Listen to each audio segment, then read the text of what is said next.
10 जुलाई योगिनी एकादशी पर महादेव से जुड़ी 3 ऐसी अद्भुत घटनाएं जिन्हें सुनकर आपकी रूह कांप उठेगी। आखिर कैसे भगवान शिव के एक श्राप ने एक भक्त का जीवन बदल दिया और कैसे योगिनी एकादशी ने उसे मुक्ति दिलाई, आइए जानते हैं पूरी दिव्य कथा। नमो भगवते वासुदेवाय, श्री शिवाय नमस्तुभ्यम, जय श्री लक्ष्मी नारायण। क्या आपने कभी सोचा है कि एक छोटी सी भूल इंसान को स्वर्ग जैसे सुखों से उठाकर घोर दुखों में धकेल सकती है? क्या आपने कभी सोचा है कि भगवान की सेवा में की गई लापरवाही भी ऐसा श्राप दिला सकती है जिससे मनुष्य का सुंदर शरीर भी भयानक रोगों से भर जाए?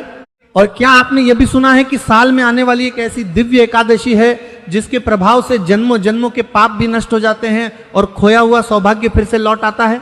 अगर नहीं तो आज का यह दिव्य प्रसंग आपके लिए है।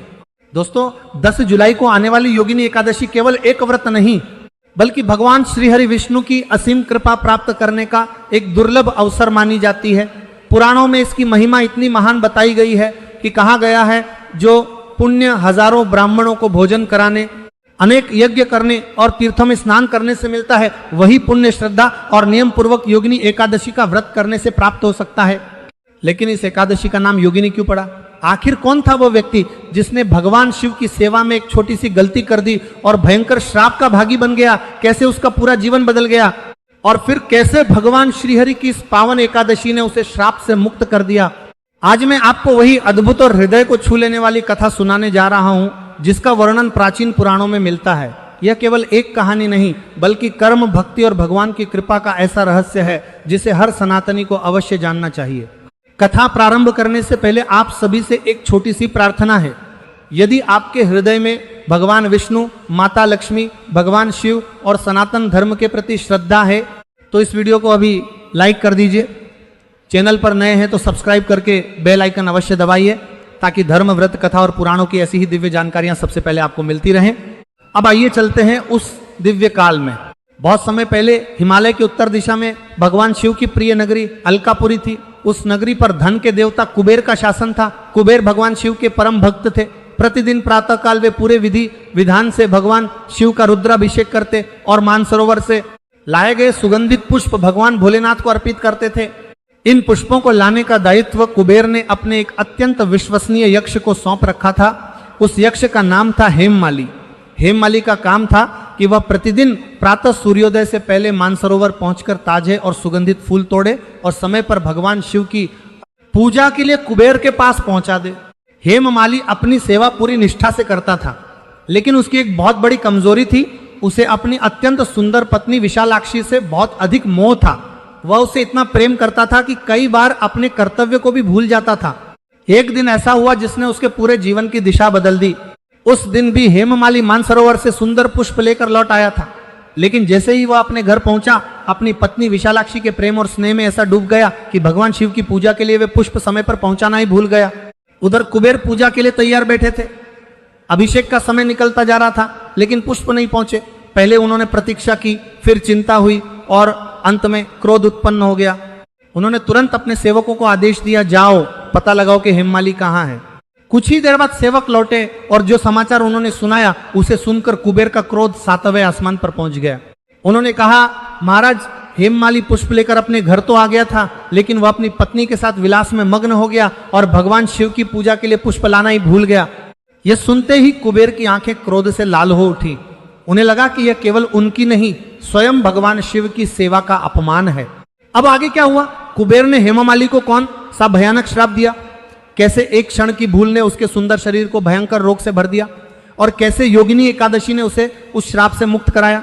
जैसे ही द्वादशी तिथि का शुभ सूर्योदय हुआ, पूरा वातावरण दिव्य प्रकाश से भर उठा। हेममाली अभी भी भगवान श्रीहरि विष्णु का नाम जप रहा था। उसी क्षण उसके शरीर में एक अद्भुत परिवर्तन होने लगा।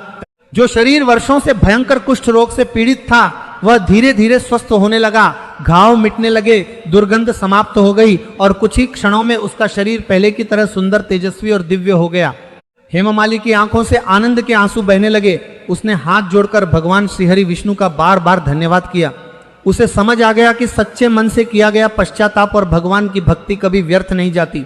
कुछ समय बाद वह पुनः अलकापुरी पहुंचा। धन के अधिपति कुबेर ने जब हेममाली को पूर्णतः स्वस्थ और तेजस्वी रूप में देखा तो वे आश्चर्यचकित रह गए। हेममाली ने विनम्र होकर अपने अपराध के लिए क्षमा मांगी और बताया कि महर्षि मार्कंडेय के उपदेश से उसने योगिनी एकादशी का व्रत किया, जिसके प्रभाव से भगवान श्रीहरि ने उस पर कृपा की और वह श्राप से मुक्त हो गया। कुबेर का हृदय भी पिघल गया।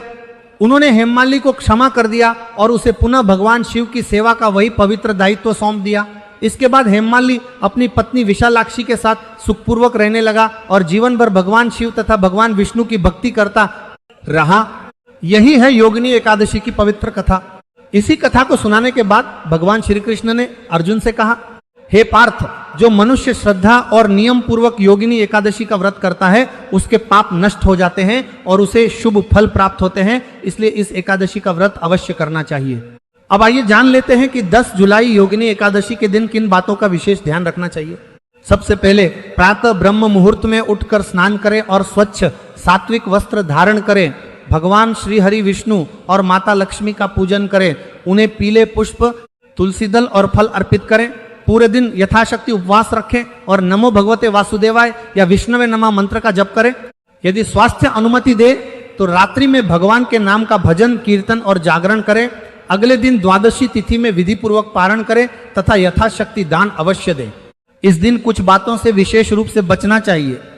क्रोध, झूठ, छल, अपशब्द, किसी का अपमान, निंदा और तामसिक भोजन से दूर रहें। व्रत का उद्देश्य केवल भोजन छोड़ना नहीं बल्कि मन, वचन और कर्म को भी पवित्र बनाना है। मेरे प्रिय सनातन प्रेमियों, याद रखिए योगिनी एकादशी का सबसे बड़ा संदेश यही है कि भगवान की सेवा में लापरवाही कभी नहीं करनी चाहिए। संसार का मोह क्षणिक है, लेकिन भगवान की भक्ति और कर्तव्य ही मनुष्य का वास्तविक धन है। यदि भूल हो जाए तो सच्चे मन से पश्चाताप करें, अपने आचरण को सुधारें और ईश्वर की शरण में जाएं। उनकी कृपा से कठिन परिस्थिति भी बदल सकती है। यदि आपने आज श्रद्धा पूर्वक यह पूरी कथा सुनी है तो कमेंट में पूरे विश्वास के साथ लिखिए नमो भगवते वासुदेवाय या जय श्री लक्ष्मी नारायण। ऐसा माना जाता है कि भगवान का नाम श्रद्धा से स्मरण करने से मन में भक्ति और सकारात्मकता का संचार होता है। अगर आपको यह पावन कथा पसंद आई हो तो वीडियो को लाइक अवश्य करें, अपने परिवार और मित्रों के साथ साझा करें ताकि अधिक से अधिक लोग योगिनी एकादशी की महिमा जान सकें। यदि आप सनातन धर्म, व्रत, कथा, पुराण और धार्मिक परंपराओं से जुड़ी ऐसी ही प्रेरणादायक जानकारियां नियमित रूप से पाना चाहते हैं तो हमारे चैनल को सब्सक्राइब करें और बेल आइकन अवश्य दबाएं। भगवान श्री हरि विष्णु और माता लक्ष्मी की कृपा आप और आपके पूरे परिवार पर सदैव बनी रहे। नमो भगवते वासुदेवाय। जय श्री लक्ष्मी नारायण। हरे दोस्त, जैसे ही कुबेर ने यह समाचार सुना कि हेममालिनी भगवान शिव की पूजा के लिए लाए गए पुष्पों को समय पर अर्पित करने के बजाय अपनी पत्नी के साथ विलास में मग्न है, उनका क्रोध भड़क उठा। उन्होंने तुरंत सैनिकों को आदेश दिया, हेममालिनी को अभी इसी क्षण मेरे सामने प्रस्तुत किया जाए। कुछ ही देर में भय से कांपता हुआ हेममालिनी राज्यसभा में लाया गया। उसके हाथ जुड़े हुए थे, सिर झुका हुआ था और चेहरे पर पश्चाताप साफ दिखाई दे रहा था। लेकिन अब बहुत देर हो चुकी थी। कुबेर ने कठोर स्वर में कहा, हे दुष्ट, तुझे भगवान शिव की सेवा का दायित्व सौंपा गया था। यह सेवा केवल मेरा आदेश नहीं थी, स्वयं महादेव की पूजा का कार्य था। फिर भी तू अपने सांसारिक मोह में इतना अंधा हो गया कि भगवान की पूजा का समय ही भूल गया। जिसने ईश्वर की सेवा से अधिक अपने सुख को महत्व दिया वह मेरी सभा में रहने योग्य नहीं है। इतना कहकर कुबेर ने क्रोधित होकर हेममालिनी को श्राप दिया, आज से तू अपने सुंदर शरीर और वैभव से वंचित हो जाएगा। तुझे भयंकर कुष्ठ रोग हो जाएगा, तेरे शरीर से दुर्गंध आएगी, तुझे अपनी पत्नी से भी वियोग सहना पड़ेगा और तू जंगलों में भटकते हुए अपने कर्मों का फल भोगेगा। तुझे पत्नी से भयंकर कुष्ठ रोग हो जाएगा और तू जंगलों में भटकते हुए अपने कर्मों का फल भोगेगा और तू भयंकर कुष्ठ रोग हो जाएगा और तू जंगलों में भटकते हुए अपने कर्मों का फल भोगेगा और तू जंगलों में भटकते हुए अपने कर्मों का फल भोगेगा और तू जंगलों में भटकते हुए अपने कर्मों का फल भोगेगा और तू जंगलों में भटकते हुए अपने कर्मों का फल भोगेगा और तू जंगलों में भटकते हुए अपने कर्मों का फल भोगेगा और तू जंगलों में भटकते हुए अपने कर्मों का फल भोगेगा और तू जंगलों में भटकते हुए अपने कर्मों का फल भोगेगा और तू जंगलों में भटकते हुए अपने कर्मों का फल भोगेगा और तू जंगलों में भटकते हुए अपने कर्मों का फल भोगेगा और तू जंगलों में भटकते हुए अपने कर्मों का फल भोगेगा और तू जंगलों में भटकते हुए अपने कर्मों का फल भोगेगा। और श्राप समाप्त होते ही उसी क्षण हेममालिनी का तेजस्वी शरीर बदलने लगा। उसका सुंदर रूप विकृत हो गया, पूरे शरीर पर भयंकर घाव निकल आए, चमकता हुआ चेहरा पीला पड़ गया। जो यक्ष कभी कुबेर का प्रिय सेवक था वह देखते ही देखते असहनीय पीड़ा से कराहने लगा। कुछ ही पलों में उसे अलकापुरी से निकाल दिया गया। जिस पत्नी के प्रेम में उसने अपना कर्तव्य भुला दिया था उसी से उसे बिछड़ना पड़ा। जिसके पास कभी सम्मान, वैभव और सुख था, वह अब जंगल भटकने वाला एक दुखी प्राणी बन चुका था। दिन बीतते गए, महीने बीत गए। भूख, प्यास, रोग और अकेलेपन ने हेममाली को पूरी तरह तोड़ दिया। वह हर पल अपने किए हुए अपराध को याद करता और रोता रहता। एक दिन भटकते भटकते वह महान ऋषि मार्कंडेय के आश्रम में पहुंच गया।